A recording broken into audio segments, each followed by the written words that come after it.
जड़ क्या है और चेतन क्या है, इसको बहुत अच्छे से समझना बड़ा आवश्यक है।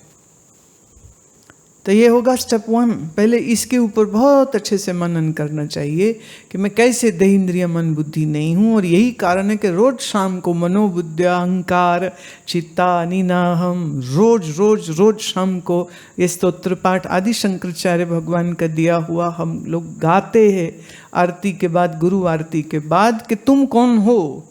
चिदानंद रूपा शिवोहम शिवोहम। भाई यहाँ बैठे तो चिदानंद रूपा शिवोम शिवोम, मंदिर से उठ के गए तो रूम तक जाते जाते शरीर बन जाते।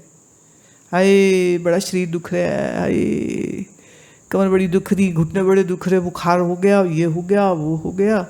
तो अभी तो शिवोम शिवोम कर रहे थे, तो अभी क्या होगा? फिर से शरीरो हम हो गया। सो शिवो हम से शरीरो हम। तो यूँ समझो, वो गुरुजी ना, वो रोमन देवता था ना, तो वो कहते हैं उसको श्राप मिल गया। श्राप ये था कि वो बहुत भारी चट्टान पहाड़ के ऊपर चढ़ाएगा, पर जैसे ही वो ऊपर पहुंचेगी वो तो रोल होकर नीचे आ जाएगी। उसको श्राप मिला था, तो वो फिर से ऊपर धकेलता है और फिर वो नीचे आ जाता है, तो उसको फिर से शुरू करना पड़ता है। बस ये गुरुजी का काम यही हुआ पड़ा है। गुरुजी ऐसे धक्का लगाते, तुम शरीर नहीं हो, शरीर नहीं हो, तुम शिवो हम। गुरुजी गए किनारे तो फिर शरीरो हम। गुरुजी अगले दिन फिर शुरू होते, हम शरीर नहीं है, शरीर नहीं है, शरीर नहीं है, हम तो साक्षी रूप है, शिव रूप है ना। हाँ जी गुरुजी, हाँ समझ लग गई। गुरुजी गए इधर और बुद्धि गई उधर, और फिर गिर गए, फिर शरीर में आ गए। फिर हो गया, हाय मेरा ये हो गया, हाय मेरा वो हो गया, हाय मेरा कल क्या होगा, हाय फलाना क्या होगा, ये क्या होगा और वो क्या होगा। ऑब्सेशन, ये ऑब्सेशन, जैसे वो बीमारी होती है ओसीडी, है ना, ऑब्सेसिव बिहेवियर हो जाता है। हाथ ही धोई जा रहा है, नहाई जा रहा है, शंका ही करी जा रहा है सबके ऊपर। तो ये लोगों को अज्ञान की ओसीडी हो रखी। अज्ञान नहीं छूटता, देह भाव नहीं छूटता, अभिमान नहीं छूटता, देह से जुड़ाव नहीं छूटता।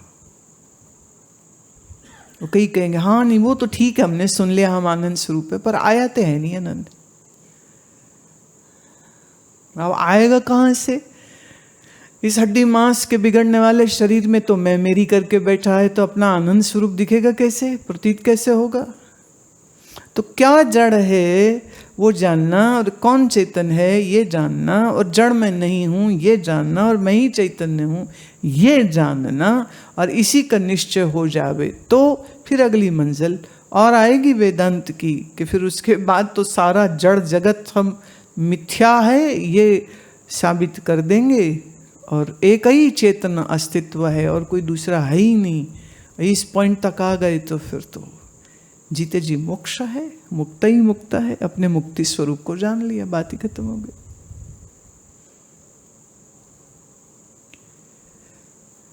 ना समझ लगे तो फिर सारी जिंदगी निकल जाती है। बस वही चलता, समझ रहे हो ना, वो देवता ने, है ना, चढ़ा रहा है चट्टान को ऊपर, और ऊपर चढ़ते ही वो फिर नीचे।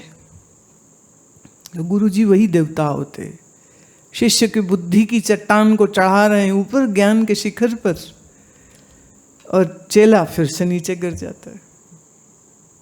तो जब तक चेला गिरना बंद ना कर दे, बेचारे गुरुजी को तो छुट्टी नहीं मिलती।